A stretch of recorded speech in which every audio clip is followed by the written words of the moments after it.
Hello, peeps. It's your girl Ozie Ejiofor. I'm in Canada, and I'm here with Kelechi, our licensed immigration agent. Very licensed. Whatever she says, just take it. Listen attentively. You know. So, Kelly, please introduce yourself. Okay. Hi everyone. Thank you so much, Ijele, for putting me on your platform. I'm so grateful to meet your fans today. Thank you. You're My welcome. name is Kelechi Daniel, and I'm a licensed immigration consultant based here in Canada. Today I want us to be talking about myths, top myths in Canadian immigration. Okay, Makanda Anara Anwoyibo. Myth is an assumption. An assumption.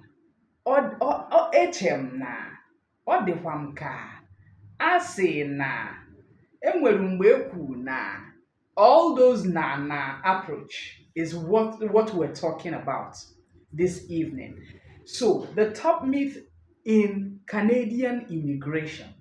Maka, if you want to deceive a black man, write it on paper. We never read. We do not read. Anyị ada agụ akwụkwọ. Once you write it, ọdụbazie n'ọka, they just assume anything that they want to assume and they take it hook, line, and sinker. Unverified, unsolicited. They just take it and they go with it. So today, Kelly is about to tell us some kind of myth that people think it is true, but really it's not, it's actually fiction. So, Kelly, please tell us. Okay. So the first one I want to talk about is that you don't need professional guidance. That's the number one myth, I think. A lot of people say, BC did it, Ada did it, Hadiza did it, so I can do it now. No, those three people are not the same. Those three people are not the same at all. So you can never compare yourself with other people who have already successfully migrated because you don't know how they went. You don't know what they feel. You don't know their situation, right? So at the end of the day, it's very important to make sure that you consult professionals. You consult professionals like myself or any other licensed immigration consultant out there because they'll be able to assess your profile and tailor their advice based on your own profile. It is Okay. that advice you can now use to decide on which pathway, because there are many pathways. There are many pathways, even within the provinces, within the territories. There are many federally. There are many pathways. So if you just say, okay, because Ijele used this method, let me follow Ijele. No, people are not going to the same bus stop. Okay. Yeah. So some people can come through studies, some others can come through express entry, Yes. some through work stuffs like that. Yes, and everybody's pathway is totally different because even within the province they have different nomination programs. So Wow. they even have the business immigration. Different people's profiles, backgrounds are different. So it's going to be different advice for each person. Oh, wow. Okay, go ahead. Yeah. So the second myth I want to talk about is that with money it's guaranteed. Oh. Yeah. Yeah. And then they get disappointed anytime Yeah. they are denied, right? Yeah, there are no guarantees in the world of immigration. And in fact, that should be the number one red flag when you're talking with an agent or a consultant. Anyone that tells you it's guaranteed, please Marry also. run, like take your shoes off and start running. Because one visa officer that didn't talk well with his wife can decide to carry your ngongo and trash it. You understand? I'm telling you sincerely. Yeah, what you said makes a lot of sense. I'll give you an instance. All I want to do is build my child, and when I applied for oh yeah, never. That's better. Okay. So when I applied to go to Europe Okay. with the little boy, Mhm. they gave me a visa and they didn't give my child. And it got me curious. I had to travel from Enugu to Lagos to know why. He's just a little boy. How come? And when the visa officers approached me, they let me know that people go to the Schengen area and they drop their kids. That's unimaginable. Unimaginable.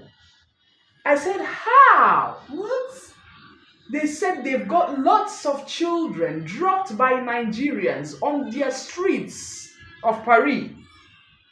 I could not fathom it. And I said to them, hey, I'm an Igbo girl, traditionally and culturally trained. I cannot even give my child to anybody for $1 million. Mia for Zikwe in Kiebo is son. And they said, no, that lots of them are from my area, by the way. They made it clear to me. And seriously, I was flabbergasted. So what you're saying is the truth.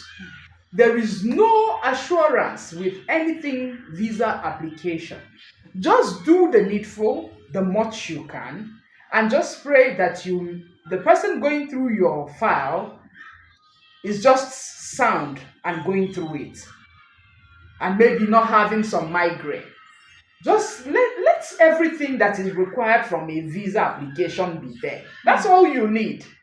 You don't need to know the person. He doesn't even need to know you. It is highly prohibited to even know a visa officer by law.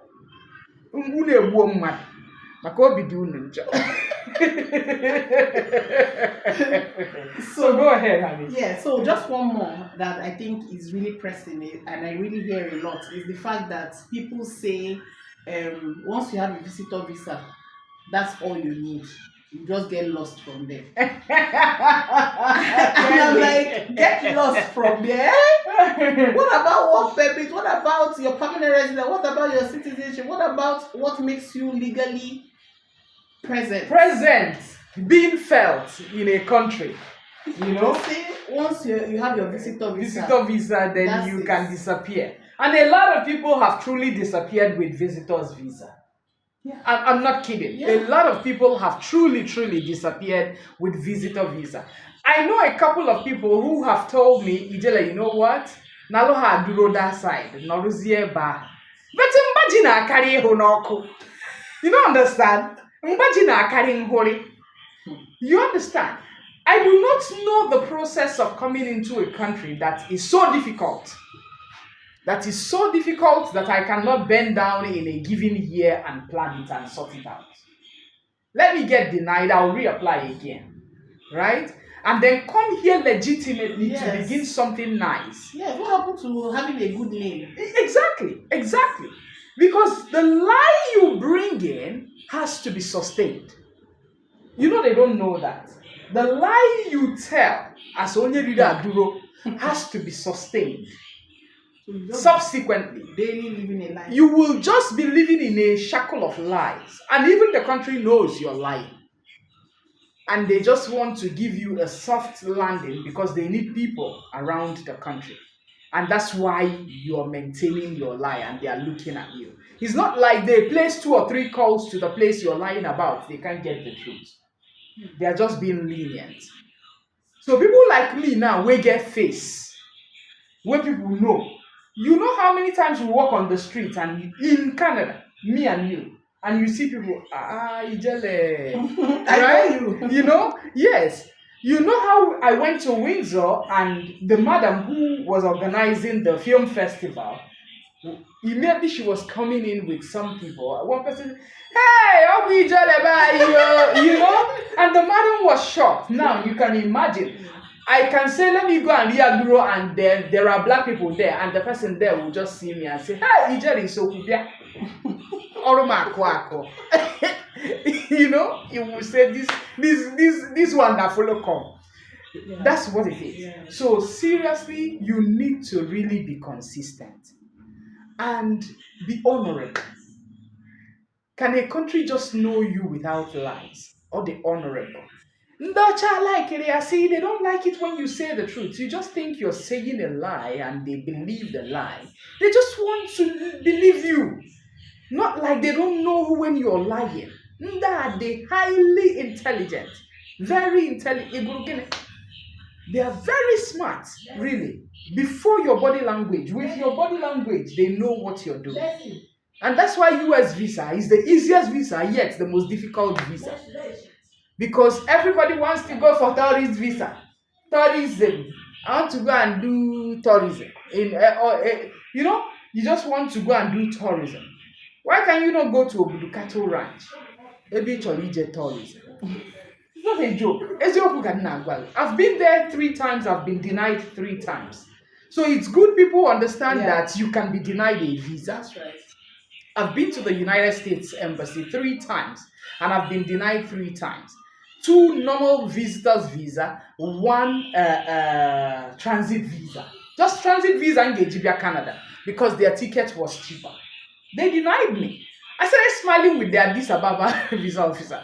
I said, you constantly have denied me, and today you're denying me a transit visa. Okay, let me go to my house and go and look for my way out. And he started laughing. He just told me, Christy, you can go to Canada without passing through the US borders. And that's their rule, that's their law. I know, say, for this my life, I must go US. I don't know how it will take happen, but I just know. Say, for this my life, on a good day, I must go US. If I don't go US through US, I will go through US through Canada one day, or through any of the borders, and it shall be legit. I don't need to make it, bizarre, and that people would need to look at me as Onyara. So it is what it is. Are there other myths? These are the major ones for today. Yes. Okay, guys. So those are the major ones that Kelly wants to dish out. Remember, she's a licensed immigration officer, immigration consultant in Canada.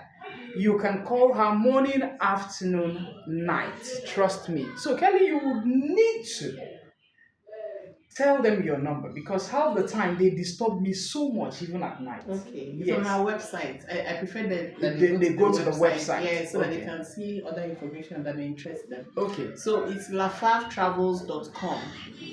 And my number, you will find it somewhere on the contact us page. But it's Lafav Travels. LAFAV Travels with an S.com. Yeah. Okay. So lafavtravels.com leads you to see everything about Kelly and then everything about traveling.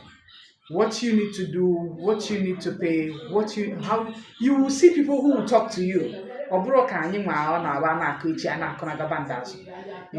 These are licensed people. Yeah. They are just there for trained. all application. So it is what it is. Have a great evening, guys. My name is Ozie Giofo, and truly, this is Kelly. Nice to meet you guys. Thank you for listening. Thank you so much. We'll be right back with another great topic. Just stay tuned. In 5 minutes, we will return. We don't want this video too long. Thank you.